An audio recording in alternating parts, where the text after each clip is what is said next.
días. Mi nombre es Raúl Alexis Chacón Peralta y actualmente curso la materia de oncología en la Facultad de Medicina de la Universidad Autónoma de Sinaloa. En la oncocápsula del día de hoy les hablaré del tema hallmarks del cáncer. Comencemos. Como ya veníamos platicando, los hallmarks del cáncer van a ser un tema sumamente importante en oncología. ¿Por qué? Bueno, estas se van a definir como características o capacidades biológicas que van a tener las células tumorales o cancerosas durante el desarrollo de los tumores humanos. ¿De acuerdo? ¿Por qué son importantes? Porque estas características van a generar un marco lógico con el cual vamos a poder basar para saber cómo se van a generar los tumores. Otro punto muy importante, estas características del cáncer nos van a ayudar a comprender cómo funcionan los tratamientos con los que contamos actualmente y van a abrir un panorama amplio para poder generar nuevos tratamientos para nuestros pacientes. Muy bien, ¿cuántos hallmarks vamos a tener? Van a ser 8 características. El primero va a ser el mantenimiento de la señalización proliferativa.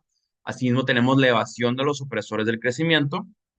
Por otro lado, tenemos la resistencia a la muerte celular, la activación de la inmortalidad replicativa, la inducción de la angiogénesis, la activación de la invasión y la metástasis, la reprogramación del metabolismo energético y por último, la evasión de la destrucción inmunitaria. Vamos a ir desglosando cada uno de los hallmarks conforme vaya pasando la oncocápsula. Muy bien, primeramente tenemos el mantenimiento de la señalización proliferativa. Como lo dice aquí, las células tumorales van a tener la capacidad de proliferación crónica, lo cual normalmente va a estar regulado por los factores del crecimiento. Entonces, ¿qué quiere decir esto? Las células tumorales no van a necesitar de los factores de crecimiento para poder replicarse. Por lo tanto, estas células van a replicarse de una manera descontrolada, lo cual va a ayudar a que tengamos muchas células y se vaya a poder formar el tumor macroscópico. ¿Cómo normalmente es que las células lo regulan? Como ya lo decía aquí, los factores de crecimiento se van a unir a receptores de membrana con los cuales cuentan las células y esto va a generar que los tejidos se puedan replicar de manera normal y conjuntamente, puesto que estos factores de crecimiento los van a dar las células adyacentes a la célula y otras células de señalización. El segundo hallmark es la evasión de los supresores del crecimiento. Las células tumorales, así como van a tener la capacidad de replicarse sin control, van a evadir también los supresores que generan que no haya mayor proliferación de las células, principalmente los que se desarrollan por la proteína P53 y por la proteína RB. Por lo tanto, resumiendo los dos hallmarks, las células tumorales se van a proliferar sin control y no va a haber ninguna vía de señalización de muerte celular como lo son P53 y la proteína RB que las pueda frenar. Asimismo, el factor de crecimiento tumoral beta va a tener una aportación a que las células tumorales evadan los supresores del crecimiento. En tercer lugar, vamos a tener la resistencia a la muerte celular. Esto obviamente va a ser el producto de los dos hallmarks pasados. Entonces, mi célula va a proliferar sin control y no va a haber nada que la frene. Por lo tanto, esa célula no va a entrar a apoptosis y no se va a poder destruir.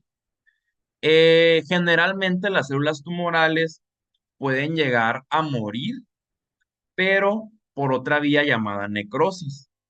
¿Esto a qué se debe? A que muchas veces los tumores no van a tener el aporte suficiente de oxígeno, por lo tanto van a morir de necrosis y van a sacar del citoplasma muchos metabolitos, los cuales van a ser proinflamatorios. Por lo tanto, la vía necrótica de muerte de las células va a aumentar la tumorogénesis. Posterior a ello, vamos a tener la activación de la inmortalidad replicativa. Esto se debe principalmente a dos características reguladoras, las cuales van a ser la senescencia replicativa y la crisis.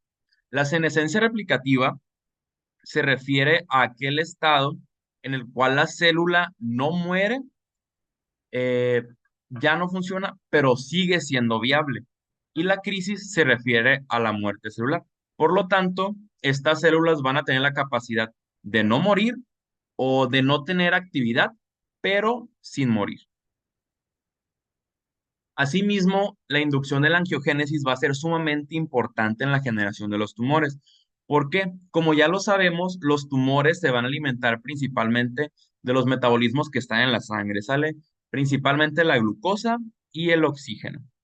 Entonces, las células tumorales lo que van a hacer es que van a tener la capacidad de generar nuevos vasos sanguíneos para poder nutrirse y que les llegue oxígeno. Esto lo van a hacer principalmente evadiendo a los factores que inhiben la angiogénesis, como lo es la angiostatina y la endostatina principalmente. Por otro lado, tenemos la activación de la invasión y la metástasis. ¿A qué nos referimos con esto?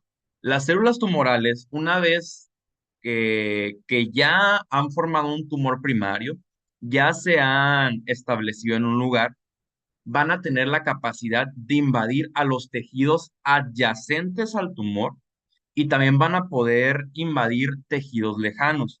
¿Cómo van a poder hacer esto? En cuanto a la invasión, lo van a hacer por continuidad. Van a estar creciendo y las células van a tener la capacidad de infiltrarse en los tejidos adyacentes. Otra manera de hacerlo va a ser mediante la cascada de invasión metástasis, la cual va a estar formada por 6 pasos. Resumiendo estos pasos, principalmente las células van a tener la capacidad, como ya les decía, de ir migrando hacia tejidos adyacentes, entre ellos los vasos sanguíneos y los vasos linfáticos. Por lo tanto, estos van a ingresar al torrente sanguíneo y a los vasos linfáticos y van a poder viajar hacia otros tejidos lejanos. Después de ello, van a tener una extravasación a este tejido y van a empezar a generar micrometástasis, las cuales, si se encuentran en un microambiente próspero para que esta metástasis se pueda desarrollar, van a proliferar y van a generar las metástasis en tejidos lejanos. Asimismo, vamos a tener la reprogramación del metabolismo energético. Esta va a ser una característica muy interesante de las células tumorales, pues ellas van a adaptar su mecanismo energético de acuerdo a las concentraciones de oxígeno que se encuentren en la célula. Por lo tanto, recordemos que en un tumor va a haber una parte que va a tener mucho oxígeno, pero también va a haber una parte que no tenga nada de oxígeno, tenga muy poco oxígeno.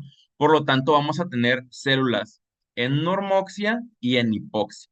En el caso de las células con normoxia o con concentraciones adecuadas de oxígeno, eh, estas células van a tener una glucólisis aeróbica. ¿Qué quiere decir esto? Que van a estar generando ATP por la glucólisis normal sin generar lactato, que esa es la glucólisis anaeróbica. Por lo tanto, sus concentraciones de ATP van a ser muy altas y por ello van a proliferar fácilmente. A diferencia de las células hipóxicas, las cuales van a tener una glucólisis anaeróbica y van a estar formando lactato. ¿Qué es lo interesante aquí?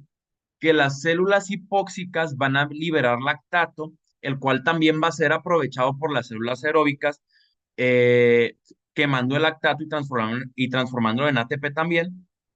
Por lo tanto, se va a generar un círculo vicioso en el cual células hipóxicas y normóxicas van a vivir en una simbiosis.